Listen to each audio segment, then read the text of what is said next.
Hello everyone, we're from Group 1 and this is our poster about graphene, the COVID-19 police. As we introduce you to the material graphene, you'll slowly know why graphene is the COVID-19 police. Graphene is a single-layer form of graphite which has one atom thick planar sheet of sp3 bonded carbon atoms arranged in a hexagonal lattice, as shown in the figure on the left side. It has excellent properties in electrical, mechanical, and thermal. Because of their wide characteristics, they have been used in various kinds of applications, like biomedical, support, membrane separation, energy storage, and stimuli response. However, one of the drawbacks is that the high cost and hydrophobicity that causes them to have limited dispersibility to polar matrices. To enhance the graphene properties, and even more, the oxidized form of graphene called graphene oxide GO is introduced. So let's move on to the synthesis of graphene oxide. Figure 1 illustrates how we can synthesize graphene oxide from different kinds of ways. So oxygen can be introduced from numerous ways, but the most common three methods is chemical vapor deposition, CVD, epitaxial growth on silicon carbide wafers, and Hamer's method. Comparing the three methods, Hamer's method has been used extensively, mainly because it's faster and it admits less toxicity as compared to others' methods. In the synthesis process, the carbon source that we use is mainly graphite. And the temperature is set at 35 degrees Celsius so that the graphite flakes can be dissolved into a protonated solvent.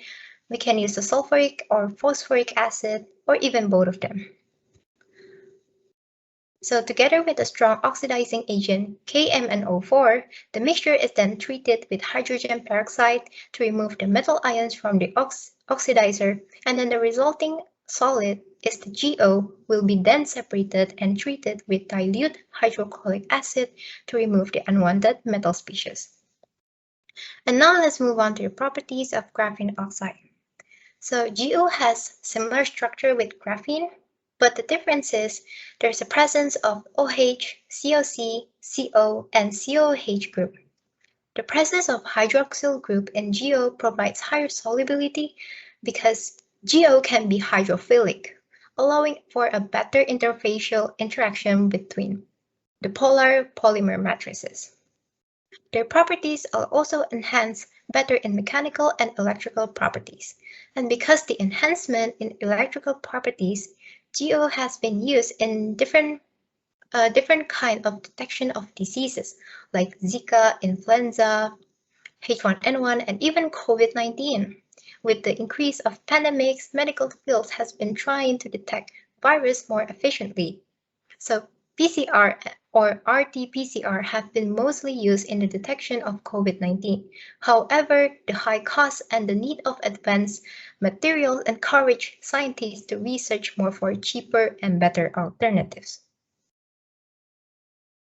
So now let's move on to the role of graphene oxide in the application of COVID-19 biosensing. The addition of oxide into graphite actually increases the specific surface area of the graphene. This increase in surface area also increases the chance of collision between the graphene oxide surface and the virus. This also means that with only a single molecule of virus, the graphene oxide can detect its presence. When the virus molecule come in contact with the graphene oxide surface, they will exert their electrical properties, which can later be detected.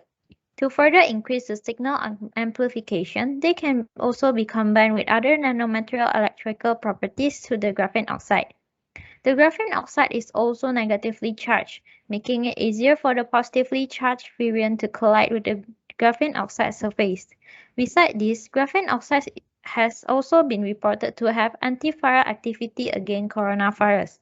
When the virus comes in contact with its surface, graphene oxide will interact with the lipid molecule of the virion and causes electrostatic interaction.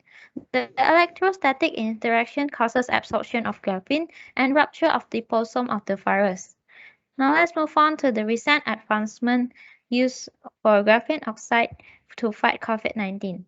A recent paper reported the use of graphene oxide to detect coronavirus from smartphone. There will be two premixes used in the testing process. Premix A will be made out of iron hydroxide nanoparticles, trisodium nitrate, and chloroauric acid. while premix B is made out of graphene oxide. A single strand of COVID-19 RNA will be extracted and mixed with premix A. The mixture is then incubated for 1 hour before premix B is added and incubated for another 2 hours. The product will be dropped in a screen printing carbon electrode, which will show the test result in our smartphone.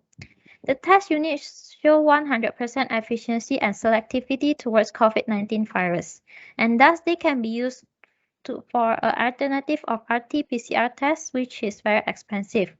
Moreover, this biosensor can also be reused after reheating at 56 degrees Celsius for 30 minutes. Another type of advancement is the application of graphene in breathable masks. Graphene oxide foams are more hydrophilic compared to other nanomaterials, but they are more impermeable to bacteria, viruses, and other molecular agents. To fabricate these masks, the graphene oxide layer will be coated with a hydrophobic layer at the outside to prevent the pathogen from entering. Moreover, as mentioned before, this mask can also be reused after reheating at 56 degrees Celsius for 30 minutes. Now, I pass my time to Xiao. Thanks, Valerine. I'll continue to discuss challenges, obstacles, and recommendations of graphene and its applications in biosensor. Although graphene provides varieties of advantages as mentioned before, limitations also exist. First, a zero-gap structure of graphene provides excellent electrical conductivity, but because the electrical conductivity is too good, then it's hard to control it and leads to the relatively low on-to-off ratio as field effect transistors. A possible way to open its band gap is using functionalized organic molecules. Other attempts such as hydrostatic pressure, strain-engineered lattice distortions, and spintronic has also been explored. Second, graphene lacks selectivity to target analytes. A possible approach is to modify its surface with specific functional groups, bell receptors, or to cover it with a thin selective layer. Thirdly, the moisture absorption and ultra-thin nature leads to relatively low long-term stability. The solution may be to coat the surface with stable thin layer materials. Then about its application in biosensors for the detection of virus. The first challenge is that producing graphene with identical parameters is difficult, and if any of the parameters varies, then the response characteristic of the sensor may change. Moreover, a dummy virus environment is often used instead of a real virus environment. Well, many interactions may occur in the real samples. Besides, sometimes it's difficult to control band efficiency between antibody and virus. Therefore, it's recommended to focus on the integration of biosensors with the Internet of Things, and collaborations between scientists from different fields are important.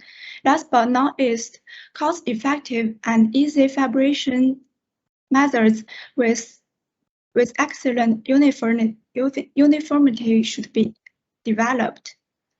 Okay, that's all our presentation. Thanks for watching.